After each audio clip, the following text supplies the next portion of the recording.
자, 이어서 67페이지 제4장 위생과 의료 보도록 하자고요. 위생과 의료, 이것은 이제 지금 코로나 전국이고 하다 보니까 내년 시험에서 출제 가능성이 아주 높겠죠. 자, 그래서 위생과 의료, 이것은 통째로 별표 3개 해놓도록 하세요. 자, 그러면은 그 30조에 있어서 위생과 의료 조치, 소장은 수용자가 건강한 생활을 하는데 필요한 위생상, 의료상의 적절한 조치를 하여야 한다. 이것은 당연히 의무조항이죠. 그 다음에 31조 보게 되면 청결 유지 의무규정이죠. 그래서 소장은 수용자가 사용하는 모든 설비와 기구를 항상 청결하게 유지되도록 해야 된다. 하는 것. 그래서 이것은 당연히 그 기관장의 의무사항이기 때문에 이 교도관은 또는 의무관은 이렇게 하면은 그것은 가장 기초적인 함정이에요. 청결 유지. 거기 소속되어 있는 뭐 의무관이 됐건 교도관이 됐건 소장 책임하에 이제 이렇게 청결 유지하도록 이렇게 해야 되겠죠. 그 다음에 32조에 있어서 수용자에 대해서도 청결 협조 의무를 규정하고 있다 하는 것. 1항 수용자는 자신의 신체 및 의료를 청결하게 해야 하며 자신이 사용하는 거실 작업장 그 밖에 수용시설의 청결 유지에 협력해야 한다. 그래서 여러분들이 이제 앞으로 근무하면서 자 메토 거실에 대해서 좀 청소 실시하세요. 이렇게 하는데 청소를 하지 않고 왜 내가 지금 먹고 잠자는 방인데 당신이 뭔데 뭐 이렇게 청소하라 말아 해 이렇게 대드는 놈이 또 있을 수 있잖아. 그래서 이랬을 때 그렇다면 이제 법 제 32조를 들이밀면서 요놈아 이 조항 한번 봐라. 내가 이제 뭐 임으로 너한테 이렇게 청소하라고 지시하는 게 아니야. 너는 수용자이고 뭐 미결 수용자도 될 수도 있겠죠. 너는 수용자는 이렇게 자신의 신체 및 의료를 청결히 하여야 하며 자신이 사용하는 거실이나 작업장 그 밖에 수용시설의 청결 유지에 협력해야 한다는 의무규정이 있는 거야. 그러니까 임마 빨리 청소 따라서 하고 해. 이렇게 할 수 있잖아요. 자, 그 다음에 32조에 있어서는 제2항 이것은 별표 3개 하세요. 수용자는 위생에 관하여 머리카락과 수염을 단정하게 유지해야 된다 하는 것이지 머리를 빡빡 밀는 것이 아니죠 이제는. 그래서 이것도 오래전에 이제 바뀌었어요. 과거에 뭐 교도소 생활 했다 하면 뭐 드라마라든가 영화에서 빡빡 밀고 이렇게 등장하고 했었잖아요. 자, 그래서 그런 점을 염두에 두고 뭐 출제자가 과거에 그런 어떤 향수 때문에 이런 것을 좀 출제한다든가 하기 쉬워요. 그래서 그 점 주의하고. 그래서 항상 수용자는 위생을 위하여 머리카락과 수염을 단정하게 유지해야 한다. 이것을 작게 깎아야 한다. 자, 이것은 이제 역시 조금 수준 낮은 기초적인 함정 패턴으로 이렇게 작게 깎아야 한다고 바꾸는 함정이 출제될 수 있고, 좀 더 난도 높은 그 함정으로 출제를 한다면은 단정하게 유지하게 하는 것을 막게 해주면서 단정하게 유지하게 하는 그 목적을 뒤바꾸는 함정 문제가 만들어져요. 그래서 수용자는 교정시설의 안전과 질서 유지를 위하여 머리카락과 수염을 단정하게 유지해야 된다. 이렇게 또 함정을 유도할 수 있겠죠. 자, 그러면 아차하면 대부분 이거 속을 거예요. 그래서 그 점 주의하라. 그러니까 이 위생 차원에서 머리카락 단정하게 머리카락과 수염 단정하게 유지하도록 규정하고 있는 것이지 어떤 뭐 탈옥을 막기 위해서라든가 자살을 막기 위해서라든가 이런 게 아니다 이 말이야. 그래서 교정시설 안전과 질서 유지를 위하여 이렇게 하게 되면 아차하면 속을 수가 있는 함정이니까 그 점을 특히 좀 주의하도록 하라 하는 거예요. 그 다음에 제33조에 있어서 운동 및 목욕 관련해서 소장은 수용자가 건강 유지를 위하여 필요한 운동 및 목욕을 역시 정기적으로죠. 이것을 수시로 하라는 게 아니에요. 뭐 2, 3일에 한 번씩 한다든가 이렇게 수시로 그때그때 이렇게 이 운동 목욕을 하도록 규정하는 게 아니다 하는 것. 그래서 그 점도 좀 주의할 필요가 있어요. 수시로 이렇게 하게 되면은 그냥 불규칙적으로 뭐 일주일에 3번 하게 할 수도 있고 뭐 한 달에 한 번 하게 할 수도 있고 이렇게 되잖아요. 그래서 아예 이것은 법령으로서 정기적으로 이렇게 규정하도록 하고 있다 하는 거. 자, 운동 및 목욕 횟수 등에 관하여 필요한 사항은 대통령령이니까 시행령이 규정하고 있는 것이지 법무부 령인 시행규칙에서 자세히 규정하도록 한 게 아니죠. 자, 시행령 그러면 46조를 보시도록 하자고요. 46조 보건위생관리계획의 수립. 이것은 당연히 뭐 소장으로 하여금 보건위생관리계획을 정기적으로 수립하도록 규정하고 있겠죠. 그 다음에 이제 47조 이것은 시험 관련해서 출제 가능성이 매우 높으니까 별표 3개 하세요. 별표 3개. 자, 보시면은 시설 청소 소독. 소장은 거실, 작업장, 목욕탕 그 밖에 수용자가 공동으로 사용하는 시설, 그리고 이 취사장, 주식, 부식 저장고 그 밖에 음식물 공급과 관련된 시설은 정기적으로가 아니라 수시로 그때그때 이제 어떤 뭐 불결을 해줄 수 있다든가 하게 되면 수시로 청소 소독 해야 한다 하는 것. 그래서 이 청소 소독 이것과 관련해서 수시로 청소 소독하도록 명문 규정을 두고 있는 장소는 수용자들이 사용하고 있는 거실 그리고 작업장, 목욕탕도 해당이 된다 하는 것. 당연히 뭐 취사장이라든가 주식, 부식, 저장고 이것은 수시로 청소 소독해야 된다는 것은 상식적으로 알 수 있어요. 그렇기 때문에 시험에 출제했을 때 특히 이 부분보다는 거실, 작업장 등 수용자가 공동으로 사용하는 시설은 6개월에 1회 이상 청소 소독해야 된다. 이렇게 바꿔서 함정을 유도할 가능성이 매우 높아요. 이미 그런 거 기출문제도 여러 번 출제가 됐고요. 자, 그래서 이 1항과 2항을 헷갈리지 않도록 해라 하는 거. 6개월에 1회 이상 청소 소독 하도록 하는 것은 바로 저수주동 급수시설에 한해서는 6개월에 1회 이상 청소 소독하도록 규정을 하고 있다 하는 거죠.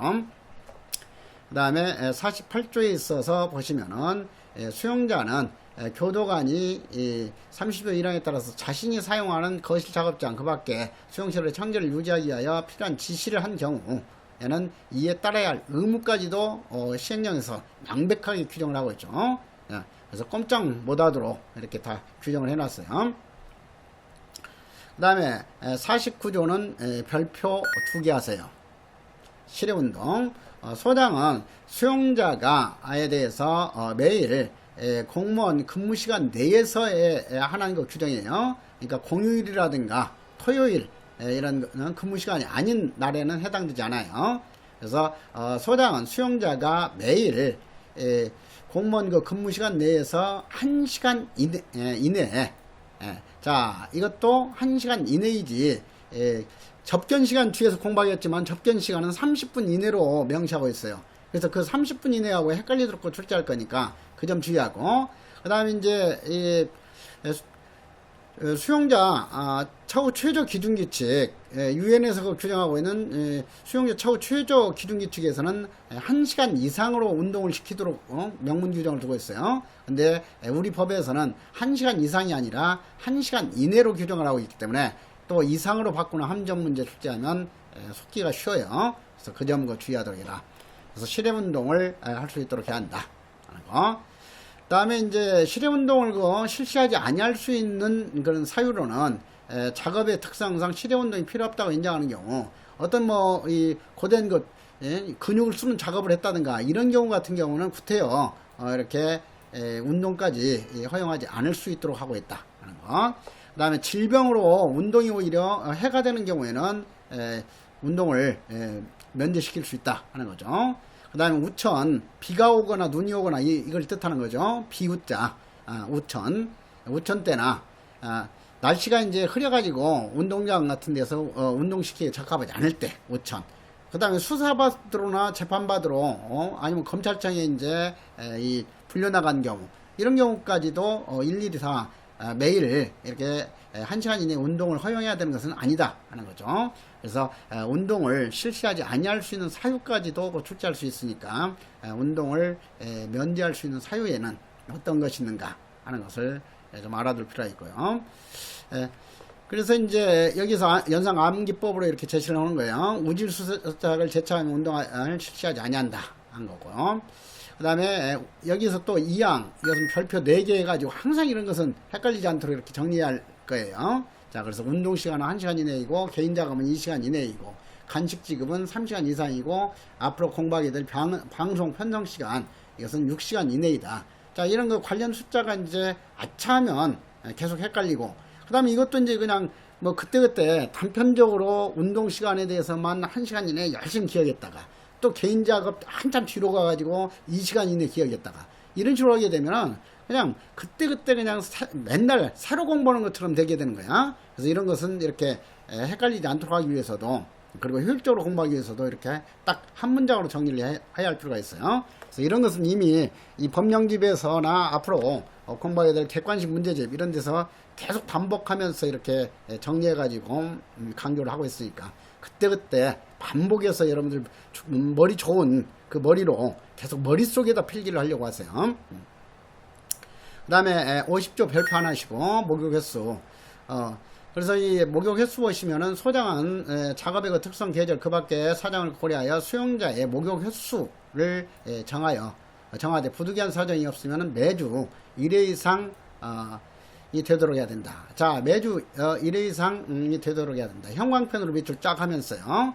자, 그래서 일주일에 최소한 1회 이상 의무적으로 목욕을 시켜주도록 규정하고 있다 하는 거예요.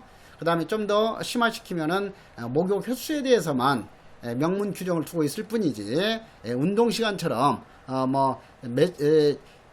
30분 이내로 한다든가 40분 이내로 한다든가 10분 이내로 한다는 목욕에 대한 시간 제한 규정은 두고 있지 않은 것도 그 특이사항이에요. 그렇기 때문에 운동 시간은 하루 1시간 이내이고 목욕 시간은 제한 규정이 없으며 목욕 횟수만 일주일에 1회 이상으로 규정하고 있는 것이지 한 달에 1회 이상으로 규정한 것이 아니다. 매일 1회 이상으로 규정한 것도 아니다.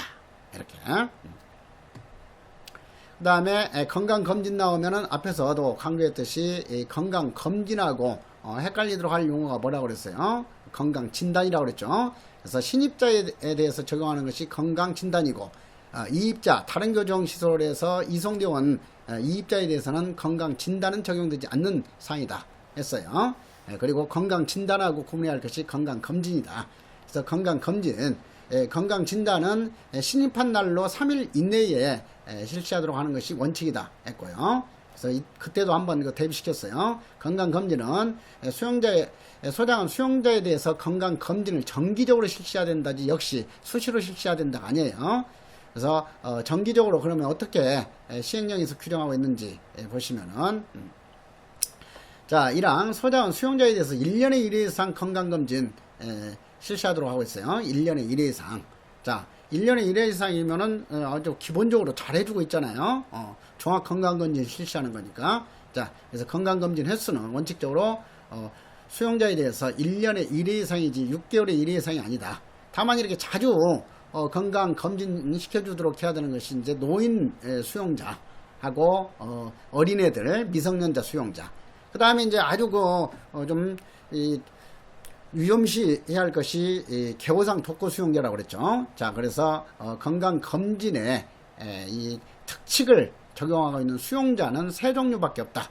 그래서 3종류를 확실하게 기억을 해야 돼요.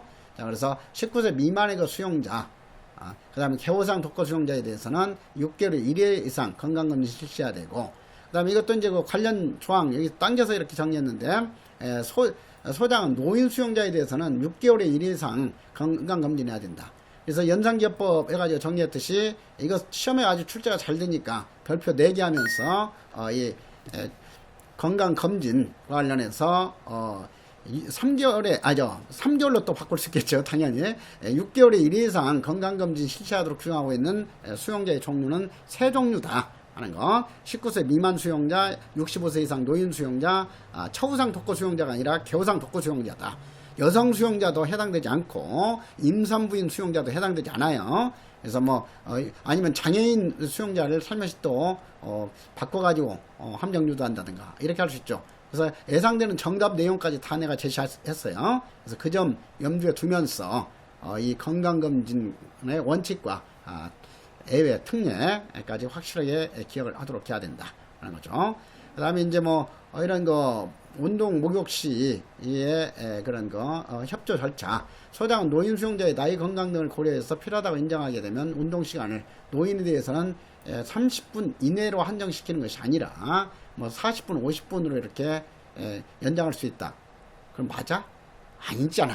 당연히 운동 시간은 원칙적으로 1시간 이내니까 이 60분까지 허용이 되는 거예요. 그러니까 이것은 노인에 대해서는 뭐 하루에 2시간으로 이렇게 연장시킨다든가 이렇게 해줄 수도 있다 하는 거죠. 그래서 이런 것들도 이제 그때그때 이렇게 방심하지 말고 운동 시간 나오면 그렇지, 운동 시간은 1시간 이내이지 30분 이내가 아니지, 이런 식으로 항상 이렇게 같이 연상하면서 이렇게 이해할 필요가 있어요. 그래서 이제 여러분들이 짧은 기간 내에 확실하게 내년에 합격하려면은 이런 거 법령 같은 경우 제대로 이제 아차하면 뭐 잊어먹을 수밖에 없고, 그건 너무나 자연스러운 거예요. 그러니까 이런 거 같은 경우는 막 목욕하면서도 이렇게 쪽지 붙여가지고 수시로 볼 수 있게 한다든가, 아무튼 남다르게 더 치열하게 열심히 이렇게 준비를 하는 수밖에 없어요.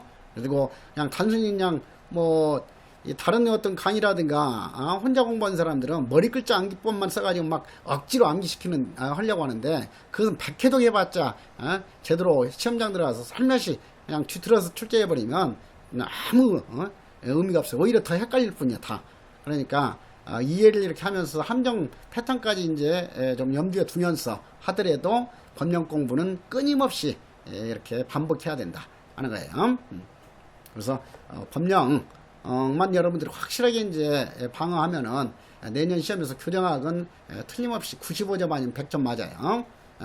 그리고 내년 그 시험에 있어서 커트라인도 올해 뭐 9급 58점 이렇게 안 나와요. 내년에 70에서 75점으로 이렇게 다시 회복해서 그 커트라인이 올라갈 거예요. 자, 그래서 그런 점까지 항상 염두에 두라. 그 다음에 이 양 보시면, 소장은 노인 수용자의 거동이 불편하여 혼자서 목욕하기 어려운 경우에는 자원봉사자나 교도관으로 하여금도 목욕 보조해주게 할 수 있어요. 그래서 이 목욕 보조 경우에는 교도관이나 자원봉사자도 보조할 수 있도록 하는 것이지, 다른 수용자로 한정해서 보조하게 하는 것이 아니다 하는 거예요. 자, 이것도 이제 그 간호와 같은 경우에는 다른 수용자만 이렇게 간호할 수 있도록 하고 있지, 자원봉사자나 교도관으로 하여금 간호 보조하도록 하는 것은 아니에요. 그래서 그런 점하고 헷갈릴 수가 있으니까 좀 주의할 필요가 있다. 자, 그래서 그런 차원에서 이어서 보시죠. 자, 법업 이어서 보시면은 건강검진에 대해서 나는 이제 뭐 건강검진 기본법 이런 것은 일일이 안길 필요가 없다고 그랬어요. 그래서 건강검진은 지정된 건강검진 기관에 의뢰하여 할 수도 있다 하는 것이지, 교정시설 내에 있는 그 병원에서, 의료실에서 이렇게 건강검진 할 수도 있고, 그 다음에 지정된 일부 건강검진기관에 의뢰하여 할 수도 있다. 의뢰하여 해야 한다가 아니에요. 그래서 그런 점 주의하고, 그 다음에 법 35조와 관련해서 자, 소장은 감염병이나 그 밖에 감염의 우려가 있는 질병의 발생과 확산을 방지하기 위해 필요한 경우에는 수용자에 대해서 예방접종, 격리, 수용, 이송, 그 밖에 필요한 조치를 해야 한다. 이것은 당연히 의무규정이죠. 그리고 이제 여기서 감염병이지 불치병이 아니라고 그랬어요. 그래서 불치병하고 이렇게 말바꿈 함정도 항상 주의하고, 그 다음에 이제 뭐 감염병의 정의 가지고 정답으로 출제하지는 않겠죠. 53조 보시면 감염병에 관한 조치.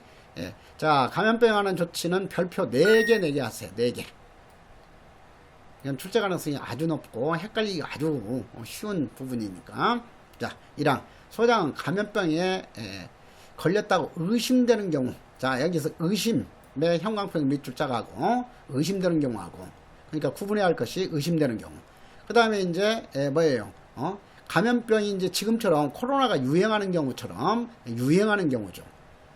걸렸다고 의심되는 경우로 그치는 게 아니라 이미 이제 뭐 일반적으로 유행하고 있는 경우죠. 뭐 코로나 뿐만 아니라 뭐 장마가 심해가지고 이제 콜레라가 뭐 유행하고 있다라든가 이런 경우처럼. 그 다음에 이제 의심되는 경우 우리가 지나가지고 감염병이 이미 걸린 경우죠. 자, 그래서 이 세 가지 상황에 따라서 어떻게 다르게 규정하고 있는가, 이걸 헷갈리도록 문제를 출제할 거예요. 자, 그래서 그 점, 의심되는 경우에는 일주 이상 그 격리하고, 지금 코로나에 걸렸을지 어떨지 의심되는 경우에는 처음에 뭐 2주 이상 격리시키고 그랬잖아요. 그렇지만은 2주가 아니라 이런 일반적으로는 1주 이상 격리 하도록 규정하고 있다.